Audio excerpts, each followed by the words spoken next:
Oi, gente, sejam bem-vindos ao canal Metanoia na Gente e bora lá dar continuidade ao estudo de Números, o quarto livro da Bíblia. Antes disso, você que ainda não é inscrito, ative o sininho, se inscreva aí no canal, deixe o seu like e também deixe um comentário para que o YouTube perceba que estudar a palavra de Deus é muito relevante. Então vamos lá, gente. Hoje nós vamos do capítulo 26 até o último capítulo de Números, que é o 36. Mas antes disso, vamos só dar uma relembrada no capítulo anterior, que foi o 25. Então, no capítulo 25 de Números, os israelitas, eles estavam se relacionando, se prostituindo com as moabitas da região e começaram a adorar os deuses de Moabe. Eles prestaram culto a Baal e a ira do Senhor se acendeu contra Israel e uma praga caiu sobre o povo. Lembra o que falei no encontro anterior? Que as moabitas eram descendentes de Ló com a sua própria filha? Um povo gerado através de um incesto, eles eram depravados e promíscuos. Este povo, os moabitas, usaram dessa promiscuidade para seduzir os israelitas e eles caíram em tentação. Enquanto o povo morria por causa da praga, Finéias viu o momento em que um israelita levava uma moabita para dentro da sua tenda. Aí lá no versículo 7 do capítulo 25 diz: quando Finéias, filho de Eleazar, o neto de Arão, viu isso, levantou-se e saiu no meio do povo, pegou uma lança, correu atrás do homem até o interior de sua tenda e atravessou o corpo do homem e da mulher na altura do estômago com um só golpe. Então a praga contra os israelitas cessou. Só que a essa altura já haviam morrido 24.000 pessoas. Então, embora Deus não tivesse dado essa orientação para ele, ele fez por conta própria, Deus se agradou. Deus se agradou da atitude dele, porque ele quis ali acabar, ele quis cortar o mal pela raiz, E ele achou que aquele israelita que estava levando aquela moabita para dentro da tenda, estava sendo muito desrespeitoso. A praga estava ali sobre eles, um monte de gente já havia morrido e ainda ele tem a cara de pau de pegar uma moabita e levar para a tenda. Quando eles viram, ele foi lá, catou a lança e quis resolver logo, cortar o mal pela raiz. E Deus se agradou disso, Porque Deus sabia a intenção que ele tinha no coração, que era realmente destruir aquilo, Deus se agradou e aí a praga cessou. E nesse mesmo capítulo, no capítulo 25, lá no versículo 12, diz: agora diga-lhe que faço com ele a minha aliança especial de paz, Por quê? Porque Deus se agradou da atitude de Eleazar. Aí agora nós vamos entrar no capítulo 26. Então, no capítulo 26 ocorre um novo censo, Lá no versículo 51, os homens registrados em Israel totalizaram 601.730. Então o Senhor disse a Moisés: divida a terra entre as tribos e distribua as porções da terra de acordo com o número de nomes registrados na lista. Dê mais terras às tribos maiores e menos terra às tribos menores, para que cada grupo receba uma herança proporcional ao tamanho da sua população. Olha só, Deus pensa em tudo.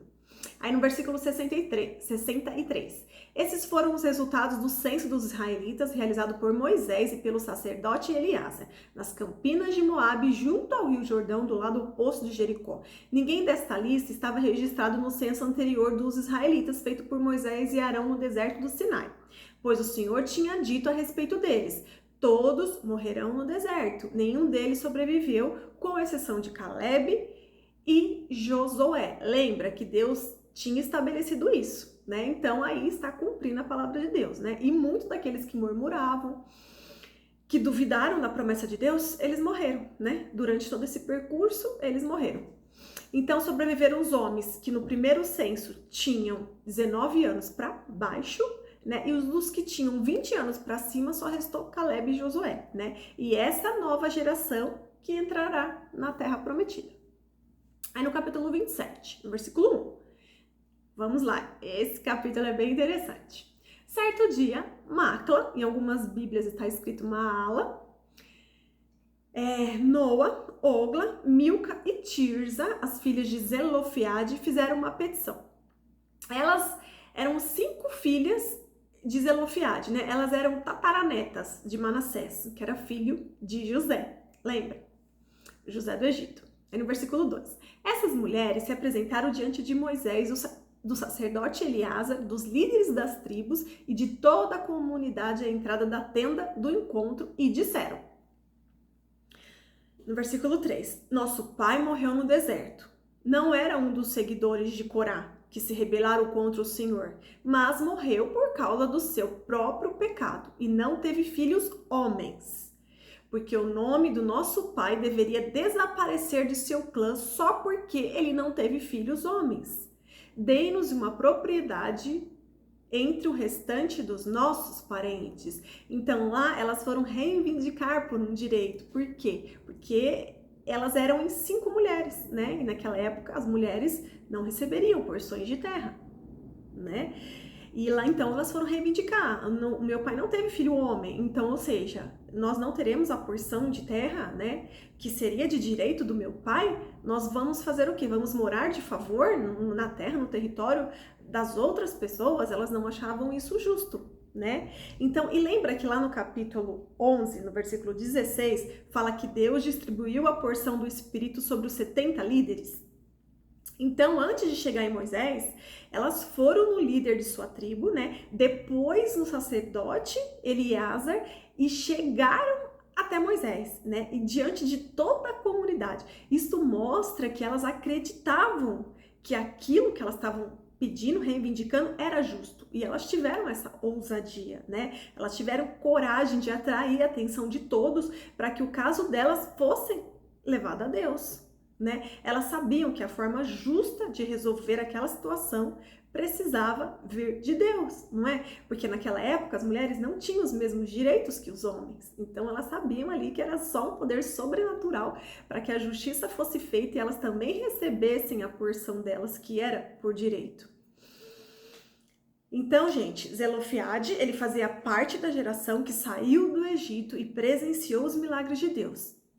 Mas que por causa das murmurações, por causa da ingratidão, eles não entrariam na Terra Prometida. E com a morte do pai delas, que é o Zelofiade, né, elas perdem o acesso à herança. Elas perderam, porque o pai morreu, né? Se o pai tivesse vivo, elas teriam parte ali junto com o pai, da porção dele, né? Mas ele morreu. E agora, como que elas fariam?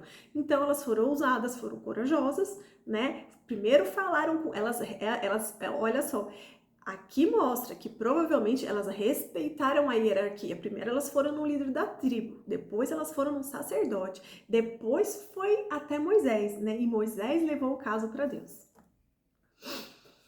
Aí lembram que lá no capítulo 14, no versículo 31, dizia: vocês disseram que seus filhos seriam tomados como prisioneiros de guerra. Pois bem, eu os farei entrar na terra em segurança e eles desfrutarão daquilo que vocês desprezaram. Isso foi o que Deus, o Senhor, disse aos israelitas, né? Porque eles estavam murmurando e reclamando, e aí eles falaram: por que o Senhor nos tirou do Egito? Para que nós morrêssemos aqui no deserto, para que nossos filhos, nossas mulheres morressem aqui, ou então que eles fossem pegos como escravos por outros povos, né? E ali Deus falou isso para eles, né? Vocês não falaram que os seus filhos poderiam ser tomados como prisioneiros de guerra pelos outros povos? Pois bem, isso não vai acontecer. Eu garanto que eles entrarão na Terra Prometida em segurança e eles desfrutarão daquilo que vocês, por não terem fé, por murmurarem, vocês desprezaram. E essas 5 filhas, né? Elas são filhas. E Deus tinha dado ali a palavra. Então, elas foram lá reivindicar e Moisés levou o caso a Deus, né? Então, aqui, Deus deixa claro que os filhos desfrutariam da terra prometida, né? E elas tomaram posse dessa palavra, né? Então, elas foram reivindicar a porção de terra delas, né? E naquela época, como eu já falei, as mulheres não tinham os mesmos direitos que os homens, né? Inclusive, lembra que até a filha de Jacó, a Diná, ela não tem nome de tribo, né? Foram 12 tribos que todos eram filhos de Jacó, né? Somente o José, que também não tem nome de tribo, porque daí quem herdou foram os 2 filhos dele, Efraim e Manassés, né? Que justamente aqui até Manassés, né? Que é o tataravô delas, certo? Nem a Diná teve nome lá de tribo, por quê? Porque ela era mulher, né? Mas aqui, as meninas, mesmo sabendo disso, elas foram lá, elas falaram, vamos tentar, né? Porque o não nós já temos, então nós vamos tentar e vamos tomar posse do que Deus determinou. E Deus tinha determinado que os filhos desfrutariam, né, daquela terra. E o que acontece? Deus muda uma lei, Deus revoga a lei, porque o que elas estavam reivindicando era justo, né? Aí no versículo 5, Moisés levou o caso ao Senhor e o Senhor respondeu a Moisés: a reivindicação das filhas de Zelofeade é justa. Dê a elas uma porção de terra entre os parentes de seu pai, a herança que teria sido entregue a seu pai. Olha só que máximo, olha como Deus é justo. Então, sofreram com a ausência do pai terreno, né? Elas sofreram ali de imediato, porque elas achavam, meu Deus, nós vamos receber a porção de terra, porque o nosso pai pecou, né? Ele morreu, hoje ele está ausente, e nós estamos sofrendo com a ausência dele, né? Mas elas tiveram a intervenção do Pai Celestial, né? O pai terreno delas pecou, certo? Morreu, estava ausente, mas ali elas tiveram a intervenção do nosso Abba, do Pai Celestial, que foi justo ali com elas, né? Então elas estavam pagando por uma causa do erro do pai, era consequência do erro, do pecado do pai delas e não delas, né? Porque ele havia murmurado e se rebelado contra Deus, e por isso ele morreu e deixou as filhas sozinhas, sem herança. Mas Deus muda isso e elas não ficariam mais sem herança por causa do erro do pai delas. E essas irmãs corajosas foram as pioneiras na luta pelo direito das mulheres daquela época. Olha só, a ousadia delas, a coragem delas levou a isso, né? Elas foram as pioneiras. Então, gente, a ausência de um pai provoca dores, né? Aqui é um tema muito relevante para a gente falar sobre paternidade, não é? Então, muitas vezes um pai ausente, ele provoca dores, ele causa feridas, né? E aí que nós precisamos nos mostrar vulneráveis para Deus, não é? É abrir o nosso coração para Deus, é se prostrar perante Ele e mostrar que dependemos totalmente dEle. Nós dependemos totalmente de Deus.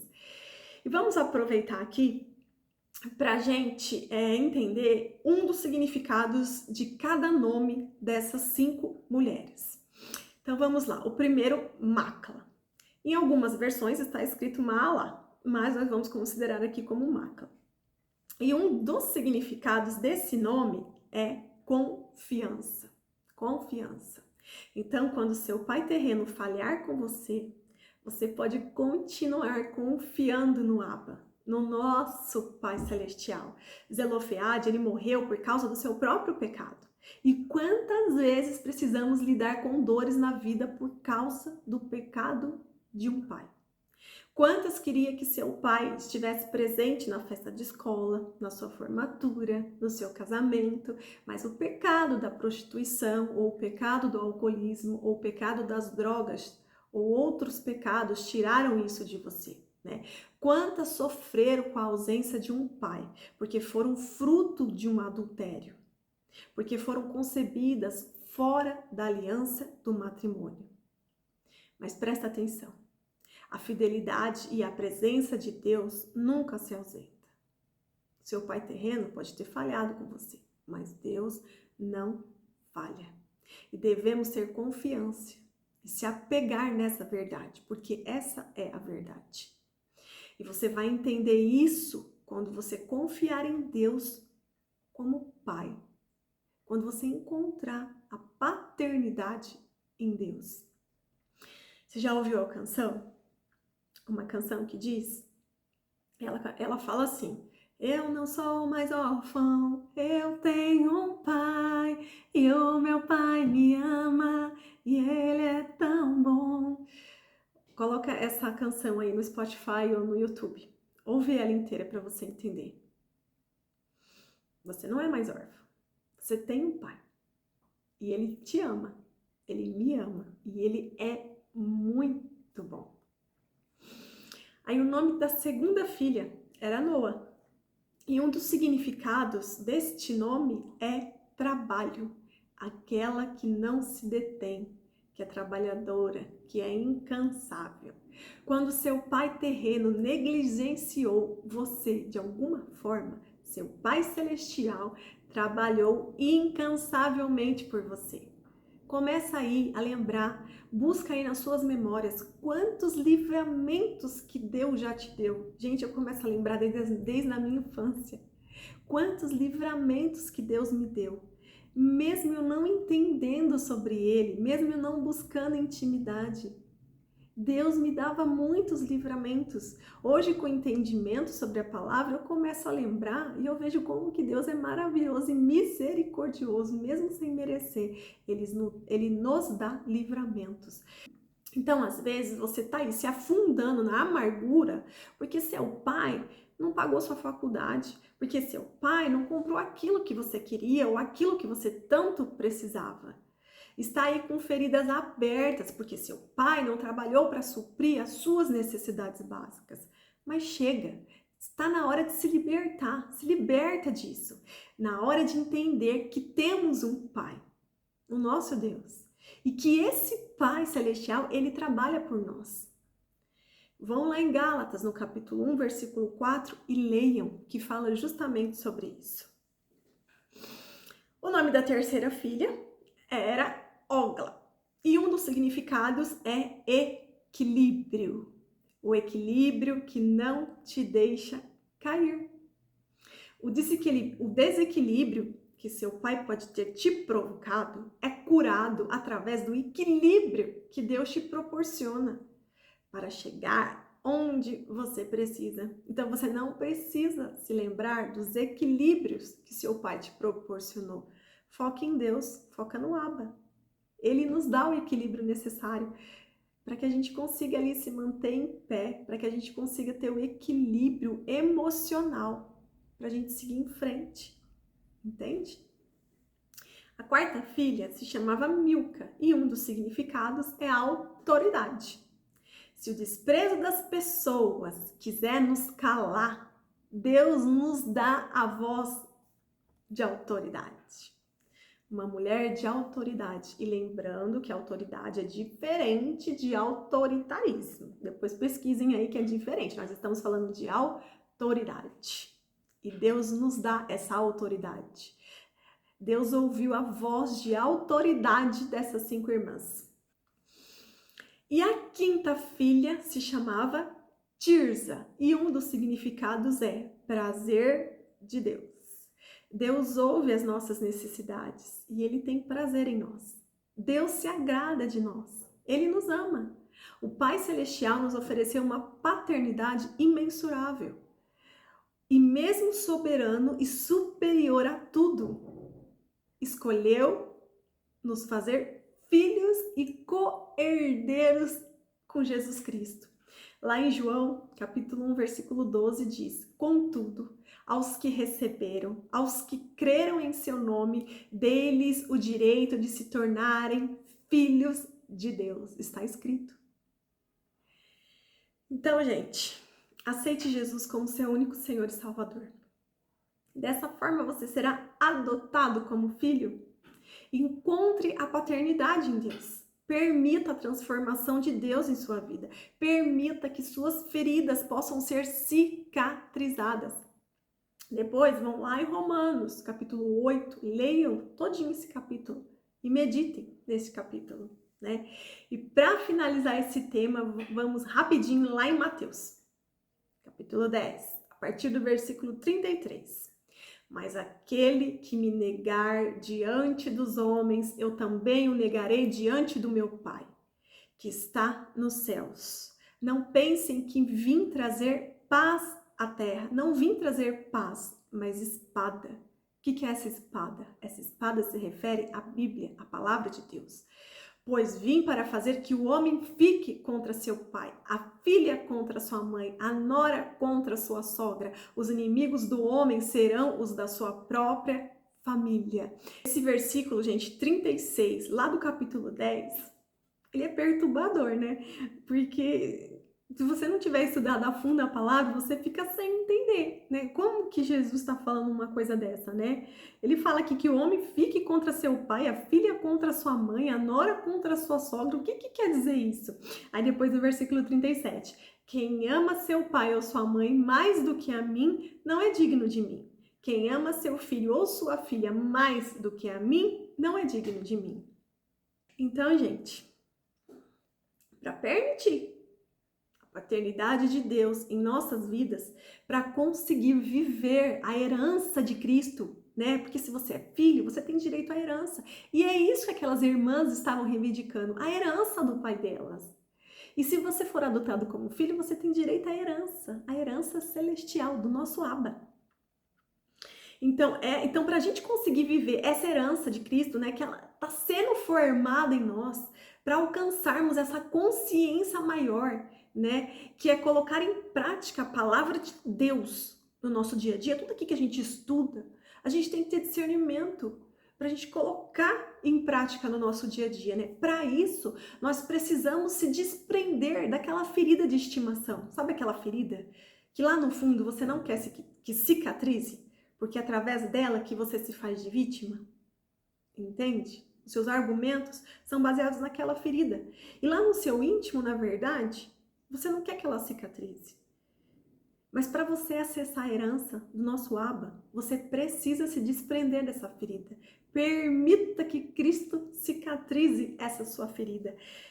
Você tem que se libertar dos conceitos legalistas que foram inseridos na sua mente ao longo de toda a sua trajetória. Se você tiver mais amor pelas suas memórias afetivas, pela cultura e verdades que foram inseridas na sua mente desde a sua infância, você não vai ser digno de Deus. Você não vai ser digno de Jesus. É isso que está falando aqui. Se você amar mais o seu pai, a sua mãe, qualquer outra pessoa, você ama mais do que a mim, você não é digno de mim. E é isso que está querendo dizer aqui. Então, se você continuar se agarrando aos conceitos que te confortam, aos conceitos que te faz a vítima da história, você não vai conseguir encontrar a sua identidade em Cristo. Você não vai conseguir ser coerdeiro com Jesus Cristo, tendo direito, acesso à herança de Deus. Aí no versículo 35, pois vim para fazer que o homem fique contra o seu pai, a filha contra a sua mãe, a nora contra a sua sogra. O que quer dizer esse versículo, gente? É justamente isso que quer dizer esse versículo. Esse ficar contra é contra os conceitos que foram inseridos na sua consciência, é contra toda aquela bagagem que essas pessoas colocaram aí dentro da sua mente. E isso te impede de encontrar a sua identidade em Cristo, porque você precisa amar Cristo em primeiro lugar. Aí no versículo 34 fala, não pense que vim trazer paz à terra.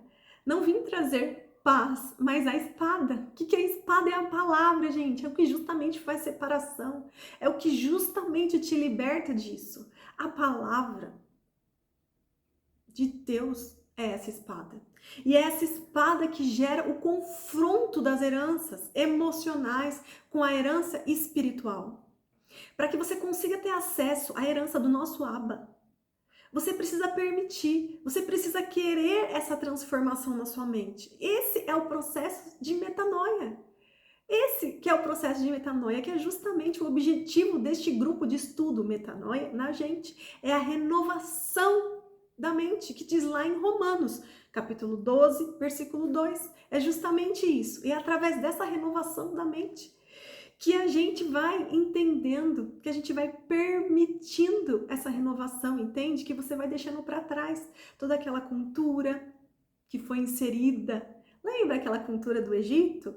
Que tanto atrapalhou o povo israelita, porque eles não queriam se libertar daquilo. Eles não queriam o novo de Deus. Eles estavam prendidos naquela cultura, porque eles cresceram, eles nasceram naquele lugar. Entende?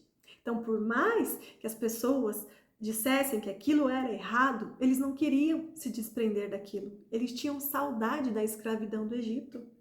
E nós não podemos repetir isso. Se Deus deixou aqui a sua palavra para que a gente entendesse por que nós vamos simplesmente ler, estudar e deixar de lado guardado. Não, a gente precisa colocar em prática. A gente precisa permitir a renovação da nossa mente, porque assim nós vamos entender, nós vamos receber a paternidade de Deus. Ele é o nosso Abba, entende? E aí você não joga mais as suas frustrações em cima do seu pai terreno, porque você tem algo muito melhor, que é o seu Pai Celestial. Você não precisa ficar apegado àquelas lembranças, entende? Que você achava que seu pai deveria ter feito isso ou aquilo por você.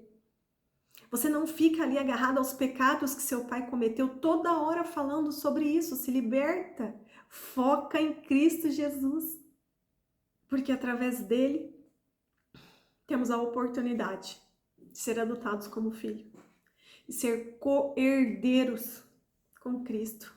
Então, gente, esse capítulo ele serve bem para essa reflexão em torno da paternidade, né? E para aqueles que tiveram uma boa experiência de paternidade terrena, tem que também entender que, em primeiro lugar, é a palavra de Deus. E justamente por isso que nesse capítulo aí de João diz, né, que é a espada que vai deixar um contra o outro, entende? Porque o que precisa prevalecer é a palavra de Deus. Não é tudo aquilo que foi inserido ao longo da sua vida. O que prevalece é a palavra de Deus. Então, se liberta. Não queira mais ficar nesse lugar de vítima. Permita que Cristo cicatrize as suas feridas. Se prostre a Cristo. Se prostre, seja vulnerável a Ele, porque Ele vai te entender. Aproveite essa oportunidade. Não deixe isso passar. Aí, prosseguindo, então nós vamos agora para os capítulos 28 e 29. Nesses capítulos estão descritos todas as instruções sobre as ofertas. Então eu não vou ficar lendo, porque daí vai ficar muito demorado, mas depois vocês podem ir e ler com calma. Aí no capítulo 30, fala sobre os votos, né? Que o marido ou então o pai poderia anular o voto da esposa ou da filha se achasse que aquele voto que ela fez não foi sábio, né? Mostra que Deus leva a sério aquilo que é prometido, né? Se você fizer um voto, você precisa cumprir com a sua palavra. Você prometeu, você tem que cumprir, né? Não é? E você não pode prometer alguma coisa quando você está em apuro, né? E depois que você sair daquele apuro, você não cumprir com a sua palavra. Então, o que você prometer, você precisa cumprir, né? Mas eu creio, gente, que depois de Cristo, né, através da graça imerecida, não precisamos barganhar com Deus, né? Tudo que Deus nos dá na nova aliança é por mérito de Cristo, é porque Cristo conquistou por nós, né? Então não é por mérito nosso, não é por merecimento, né? Então eu creio que na nova aliança não se precisa fazer promessas, não se precisa fazer barganhas com Deus, não é? É só a gente colocar em prática o que mais nós aprendemos até agora, que é o quê? Obediência gera bênção, não é? Então pronto, obedeça a Deus e siga em frente, você vai ser abençoado. E também, gente, a gente viu o quê? Que algumas pessoas, por exemplo, falam de Caleb, de Josué, de Moisés.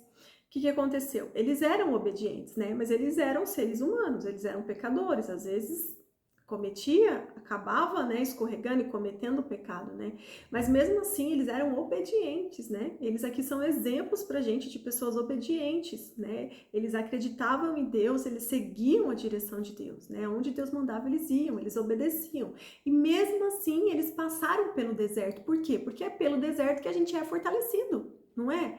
Quando nós passamos por dificuldades, ali naquele momento nós estamos aprendendo com aquelas dificuldades, nós estamos nos fortalecendo, nós estamos subindo de nível. Assim que aquilo passar, vai ficar o quê? Aprendizado. Nós vamos ficar mais fortes, porque passamos por aquilo. Então esse período de deserto, ele foi necessário para que as pessoas entrassem na terra prometida com gratidão, para que eles entrassem na terra prometida com toda aquela bagagem de força. Entende? Então, tudo tem um propósito. E justamente quando a gente passa por momentos difíceis, é porque Deus quer nos ensinar alguma coisa. O que a gente tem que fazer? A gente tem que prestar atenção. A gente tem que pedir que o Espírito Santo nos mostre, nos deixe sensível para que a gente aprenda o que Deus quer pra gente naquele momento, né? Para que a gente consiga passar por esse momento de deserto, de tribulação e sair desse momento fortalecido. Aí no capítulo 31. De Números, versículo 1. o Senhor disse a Moisés: vingue-se dos midianitas pelos que fizeram aos israelitas. Depois disso, você será reunido aos seus antepassados. Por quê? A gente já viu anteriormente, né, que Moisés também não entraria na terra prometida. Arão já morreu e Moisés ainda está vivo, né? Mas a gente já sabia que ele não ia entrar. Então, essa daqui vai ser a última guerra de Moisés. No versículo 3. Então Moisés disse ao povo: armem alguns dos homens para irem à guerra contra os midianitas, executarem a vingança do Senhor contra eles. Na Bíblia está escrito midianitas, mas eu acho que eles estavam misturados com os moabitas, né? Porque na Bíblia anteriormente relata os moabitas, não é? Porque foram as mulheres moabitas, né, que seduziram os israelitas e por isso eles caíram em tentação, prestaram culto aos outros deuses, por isso Deus se irou, enviou uma praga e várias pessoas morreram por causa daquela praga, né? Então eu creio que os midianitas ali estavam junto com os moabitas, né? E por isso aqui está falando irem à guerra contra os midianitas, né? Para executarem a vingança. No versículo 4, enviem à batalha 1.000 homens de cada tribo de Israel. 12.000 homens armados para a guerra, 1.000 de cada tribo foram mandados pelos clãs de Israel. Então foi lá, 1.000 homens de cada tribo se reuniram, não é? E eles foram lá para vingança contra aqueles povos. Versículo 6, Moisés os enviou à guerra, 1.000 de cada tribo, juntamente com Finéias, que era o filho do sacerdote Eliázer, que levou consigo objetos do santuário e as cornetas para o toque de guerra. Então Finéias, ele foi como uma espécie de força espiritual, né? Porque o que ele tinha feito anteriormente foi justamente isso, ele tinha interrompido a praga, justamente pela atitude que ele teve, que não foi Deus que pediu, mas o coração dele o levou a tomar aquela atitude, aquilo agradou a Deus, né? Então aqui ele vai como uma espécie de força espiritual, né? E porque foi com ele que Deus fez uma aliança de paz. Lembra que eu li agora anteriormente, não faz muito tempo, que está lá descrito no capítulo 25, né? Porque ele teve uma atitude ousada que agradou a Deus. Lembra? Ele matou lá o israelita e a moabita que estavam entrando na tenda do israelita, né? Eles estavam ali dentro do acampamento, né? Versículo 7. Lutaram contra Midian, conforme o Senhor tinha ordenado a Moisés, e mataram todos os homens. Entre os mortos estavam os 5 reis de Midian, e aí descreve os nomes dos reis. E também mataram a espada Balaão, filho de Beor. Lembra o profeta mercenário? Pois é, morreu nessa guerra. E aqui Balaão morre. E ele não usufrui daquilo que ele recebeu por dar os seus conselhos a Balaque de como destruir o povo de Israel. Ele acabou morrendo porque seguiu a vontade do seu coração, que eram as riquezas. Mas nós já estudamos que o nosso coração é enganoso. E as vontades do coração levou ele à morte. Então vale a pena seguir o coração? Então quando alguém aí te disser, não, o importante é você seguir o seu coração, siga a vontade do seu coração. Gente, coração é emoção, gente. Coração é enganoso. Você tem que seguir a palavra de Deus, não é a vontade. Você tem que permitir que a vontade de Deus permaneça em você, prevaleça em você. Porque a vontade de Deus, que é boa, perfeita e agradável, e não é a vontade do seu coração. Então não caia nessa ilusão. Capítulo 32. Então, antes de entrar na Terra Prometida, os israelitas já haviam conquistado algumas terras, né? As terras de Gileade consistiam em terreno favorável à pecuária, e isso atraiu os olhares da tribo de Ruben e de Gade. E eles foram até Moisés e solicitaram a posse daquelas terras. Aí no versículo 6 fala: Moisés respondeu aos homens de Gade e de Ruben: e seus compatriotas irão à guerra enquanto vocês ficam aqui, né? Porque antes de chegar lá, eles já tinham conquistado aquelas terras e eles estavam reivindicando aquelas terras para Moisés. Aí o Moisés falou, né? E os seus compatriotas, eles irão à guerra enquanto vocês ficam aqui? É isso, né? Porque vocês desencorajam os israelitas de entrar na terra que o Senhor lhes deu. Aqui Moisés já estava equivocado, né? Porque também já estava calejado de tudo que já tinha acontecido até agora. Foi isso que os pais de vocês fizeram quando os enviei de Cade e Barneia para verem a terra, né? Lembra quando foi os espias? 10 voltaram, totalmente negativo, e só Caleb e Josué que falaram as partes boas, né?